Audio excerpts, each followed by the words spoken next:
Hello दोस्तों, post office MIS एक बहुत ही पॉपुलर इन्वेस्टमेंट ऑप्शन है। इंडिया का जो मेजॉरिटी ऑफ सीनियर सिटीजन है वो पोस्ट ऑफिस एमआईएस में इन्वेस्ट करते हैं। इनफैक्ट ये इतना पॉपुलर है, कभी कभी लोग बैंक फिक्स डिपॉजिट को एमआईएस स्कीम बोल के बुलाते हैं।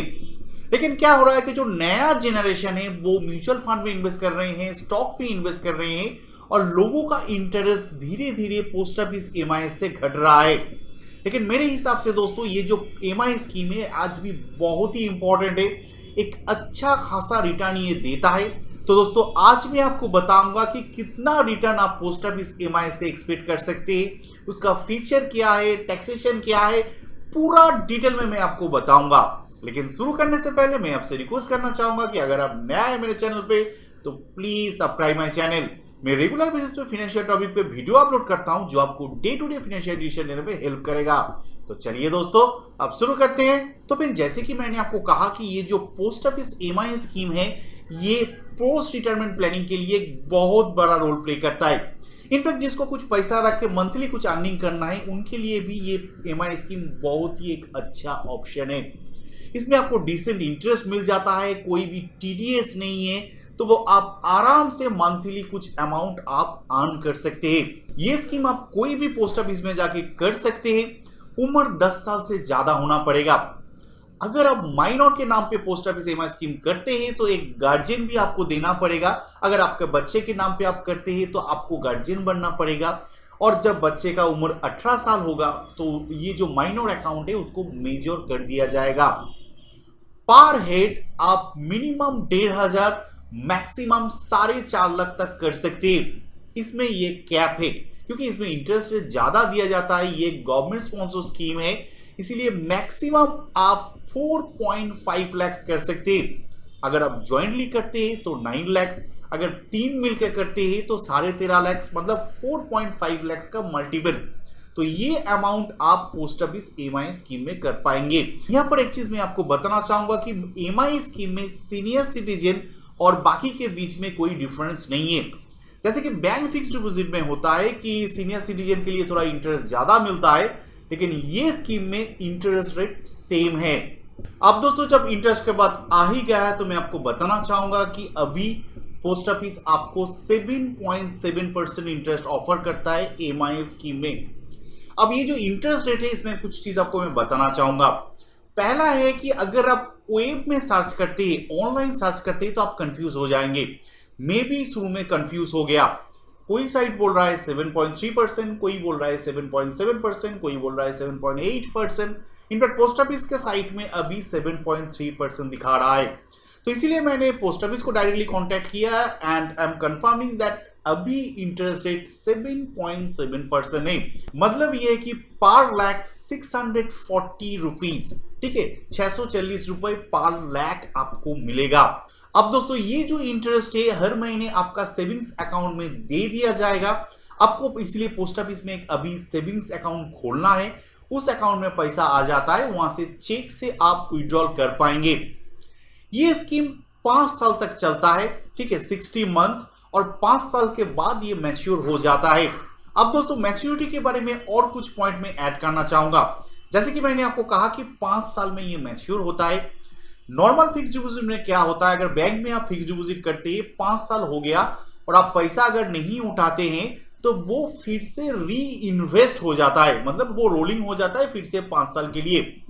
लेकिन पोस्ट ऑफिस एमआई स्कीम में अगर 5 साल के बाद आप पैसा नहीं उठाया तो नेक्स्ट 2 साल में आपको पोस्ट ऑफिस सेविंग्स बैंक का जो इंटरेस्ट रेट है मतलब 4% दिया जाएगा और 2 साल के बाद से कोई भी इंटरेस्ट आपको नहीं दिया जाएगा। इसलिए दोस्तों आपको केयरफुल रहना है, जब भी मैच्योर हो जाए आपका पैसा को उठा के फिर से री इन्वेस्ट करना है। अगर आप नहीं करते हैं तो आपको लॉस का सामना करना पड़ेगा। इसके बाद और एक चीज मैं आपको बताना चाहूंगा कि अगर आप ये स्कीम को प्री मैच्योर करना चाहते हैं तो यहां पर कुछ कंडीशन है। पहले साल में आप प्री मैच्योर नहीं कर सकते, ये बात आपको दिमाग में रखना होगा। क्या होता है कि लोग 7.7% इंटरेस्ट के चक्कर में इन्वेस्ट कर देते और 6 महीने के बाद, 7 महीने के बाद पैसे की जरूरत हो जाता है तो तब आप ये पैसा नहीं उठा पाएंगे।